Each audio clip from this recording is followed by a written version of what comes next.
Hey guys, welcome to the third C programming tutorial, and in this tutorial we're going to begin looking at variables.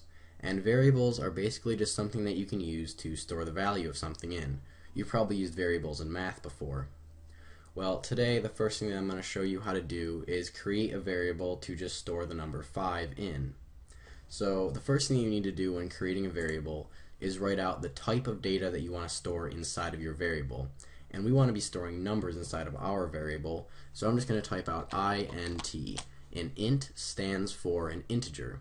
So we're going to be creating a variable that can store integer numbers inside of it. So we can store 1, 2, 3, all those numbers, and we can store negative numbers as well. Just no fractions, so we can't store anything with a decimal point inside of it. So after you've typed out the type of data that you're going to be storing inside of your variable, you need to name your variable. So I'm just going to call this variable my number. And then once you've written out the name for your variable, you're going to want to give your variable some value.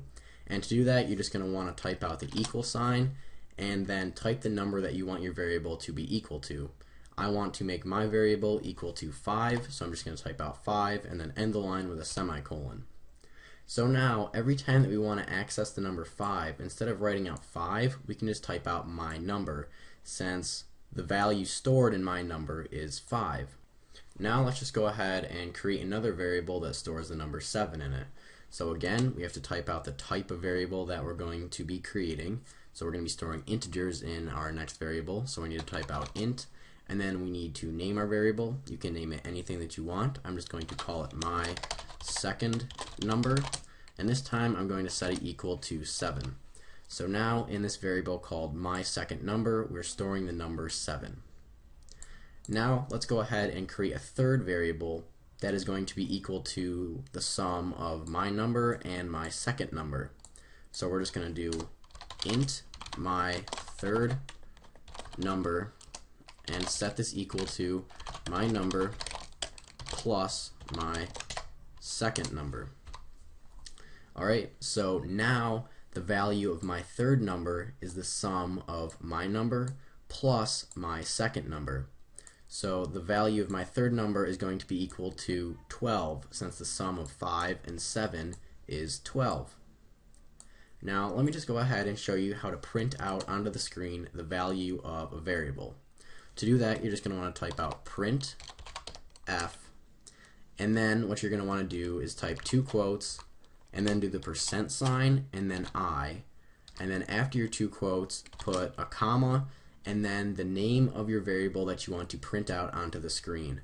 I'm going to be printing out the variable my third number so that we can just make sure that this line of code works properly here, so that it is actually adding my number plus my second number.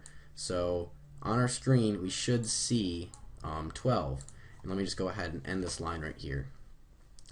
Alright, so you're probably wondering why we need to do this right here. Well, basically what it's going to do is it's just going to replace this percent I with the value of my third number.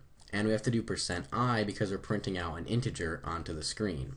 And we could put as much text before this and after it if we wanted to. So we could say the value of my third number is, and then percent I. And then what it will do is it will say the value of my third number is, and then whatever value is stored in this my third number variable right here. So let's just go ahead and run this program and make sure that it works. And as we can see, we got onto the screen, the value of my third number is 12, since the sum of 5 and 7 is 12. And if you wanted to, you could do any mathematical operator here that you wanted to. So let's say that we wanted to subtract whatever value is in my second number from whatever value is stored in my number right here. So we could just do my number minus my second number, and on the screen we should get -2, since 5 minus 7 is -2. Yep, -2. And we could do multiplication as well. And to do that, you're just going to want to print out or type out an asterisk. So just hold shift and click 8. And then let me just go ahead and run this again right here, and we should get 35. Yep. And to do division, you're just going to want to go ahead and do a slash right there. And let's just go ahead and run this. And we see that it got 0. And you're probably wondering, well, 5 divided by 7 certainly isn't 0. And that's because inside of integer variables you can only store integers, so it can't store any number with a decimal point in it.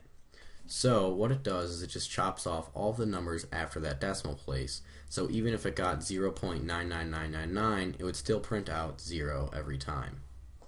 Alright, so that's pretty much it for this tutorial. In the next tutorial we're going to continue looking at variables. So see you guys.